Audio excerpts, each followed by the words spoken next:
প্রিয় দর্শক, আসসালামু আলাইকুম। আজকে আপনাদের দেখাতে নিয়ে আসলাম নকলা রুনিগাঁও গ্রাম জিনের তৈরিকৃত মসজিদ। ভিডিওটি সম্পূর্ণ দেখতে থাকুন, আর ভিডিওটি যদি ভালো লেগে থাকে অবশ্যই লাইক কমেন্ট করে জানাবেন।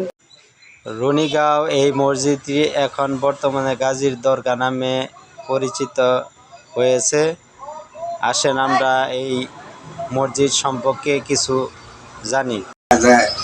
200-500 লোক কর্মচারী কাজ করে দিনা করি। ওই মহিলাটার কাছে যে যা হোক তুই কইস না, তুই যা চাস তাই দেমনি। পরে ওই মহিলাটা কোনের লগে লগে পরের দিনে না রক্ত মারা গেছে। এরপরে মানসিক যারা যারা মানে কোলাহন হইবার লাগিয়া চাকরির ব্যাপারে যে কোনো সমস্যা লেগে আল্লাহ তাকে উদ্ধার করে আনে। কথা বললাই সে নিয়ে প্রত্যেক ডেলি আয়, এর 2-1 করে প্রত্যেক ডেলি আয় যে কোনো সমস্যা নেই। এখন তো হয়েছে আমরা এটা 10 জনের টাকা পয়সা দেওয়া যায়, ট্যাবলেট গুলো করা হইতেছে। নাঙ্গরের গরিব এলাকা না এলে অন্য থাকলে তো তালা 2-3 হয়ে গেল। নাঙ্গরের গরিব 6 বছর আগে 1000 বছর হারাই বলতে পারে না। এই যে এইরকম নাই।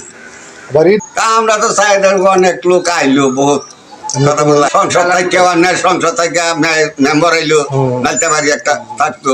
পরে ক্যামেরা করে আমার কইলে যে আনে ছোট বড় সবই আনার পাড়া বেহরে খবর দিবাই, কিন্তু তারা জায়গা দিছে একটা সংসদের লগে মানে ডাইরেক্ট কথাবার্তা হয়েছে।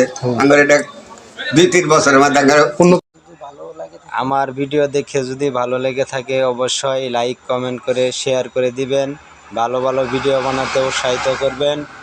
ভালো ভালো ভিডিও যাতে আপনাদের মাঝে উপহার দিতে পারি সেই আশা ব্যক্ত করে আমার